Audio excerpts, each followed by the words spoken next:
আসসালামু আলাইকুম। আজকে আমরা ভাবলাম একটু ছোট একটা ঘোরাঘুরি করে আসা যাক, তো সেজন্য আমরা চলে যাচ্ছি জলশিরি সেন্ট্রাল পার্কে। আমরা এখন 300 ফিটের রাস্তায় আছি। আমরা কুড়িল নেমে কুড়িল থেকে একটা সিএনজি রিজার্ভ করেছি। আমাদের ভাড়া পড়েছে 250 টাকা। জলশিরি পার্কে আমাদের আজকের ঘোরার শুরু এখান থেকেই। এটাই মূল গেট। ঢোকার আগে টিকিট কাটতে হয়, আর পার পার্সন 230 টাকা করে টিকিট। আমার কাছে মনে হয়েছে পার পার্সন 230 টাকা করে পার্কের জন্য এটা একটু বেশি বেশি। টিকিট কেটে গেট দিয়ে ঢুকতেই চোখে পড়লো জায়গাটা পরিষ্কার, গাছপালায় ঘেরা আর একদম শান্ত। আমরা ডান পাশের ওয়াকওয়ে ধরে হাঁটা শুরু করলাম। কিছু দূর গিয়ে একটা ছোট ব্রিজের মতো জায়গা আপনাদেরকে একটু দেখাই। এটা দেখতে একটু ভিন্ন, কিন্তু এটা এখনো কনস্ট্রাকশনে আছে। চারপাশে লেকের কাজ চলছে, তবে বোঝাই যাচ্ছে পুরোটা যখন রেডি হয়ে যাবে জায়গাটার ভিজুয়াল আরো অনেক বেশি সুন্দর লাগবে।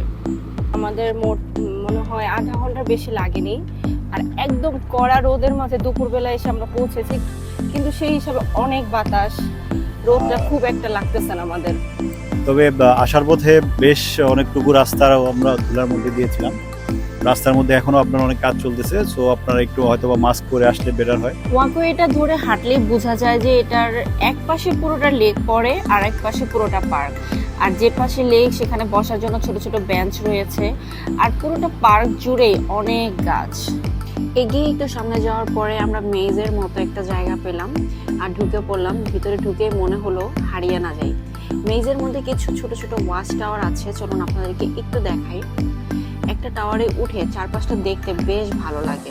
হালকা উঁচু থেকে পুরো পার্কটা এক নজরে ধরা পড়ে। আমাদের কাছে মনে হচ্ছিল সিলেটের চা বাগানের একটি থিম পার্ক এখানে করা হয়েছে। এটা শেষ হওয়ার পরে একটা টানেলের মতো ছোট পিকচার পারফেক্ট স্পট পরে আপনাদেরকে একটু দেখাই। এই জায়গাটাতে ছবি তুললে এত সুন্দর ছবি আসে বলার বাইরে। আর এই জায়গাটার পাশে রয়েছে একটা কেভের মতো স্ট্রাকচারের হল রুম, যেটার ভিতরে সিনেমার থিম সেটের মতো সাজানো। এই দিকটা ধরে হাঁটলে এক পাশে রেস্টুরেন্ট আর অন্য পাশে বাচ্চাদের প্লেগ্রাউন্ড আর খোলা মাঠ পড়বে। বাচ্চাদের প্লেগ্রাউন্ড আর খোলা মাঠটা পার হওয়ার পরে আরো সুন্দর একটি স্পট আছে, যেটা আমি একটু পরে আপনাদেরকে দেখিয়ে দিচ্ছি। তার আগে বলে নেই যে বাচ্চাদের এই রাইডগুলোতে কিন্তু কোনো ধরনের টিকিট বা টাকা লাগে না, তারা নিজেদের মতো খেলাধুলা করতে পারবে। আর আমরা যে রেস্টুরেন্টটাতে বসছিলাম, চলুন সেটা একটু দেখিয়ে দিই এখন। এটাতে আমাদের কাছে মনে হয়েছিল যে প্রাইসটা একটু বেশি বেশি, তবে এই পার্কে আরও একটা রেস্টুরেন্ট আছে যেটার প্রাইসটা আমাদের কাছে সহজলভ্য মনে হয়েছিল, যেটা একদম জেটি ঘাটের পাশে। আর এখন দেখাচ্ছি সেই স্পটটা যেটার কথা আমি একটু আগে বললাম যে প্লেগ্রাউন্ডটা পার হলে পড়বে।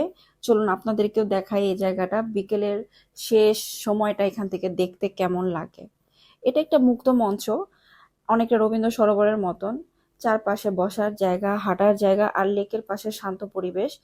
যারা মর্নিং ওয়াক বা বিকেলের হালকা আড্ডা পছন্দ করেন তাদের জন্য এই জায়গাটা একদম পারফেক্ট বলা যায়, যদি বাসা কাছে হয়।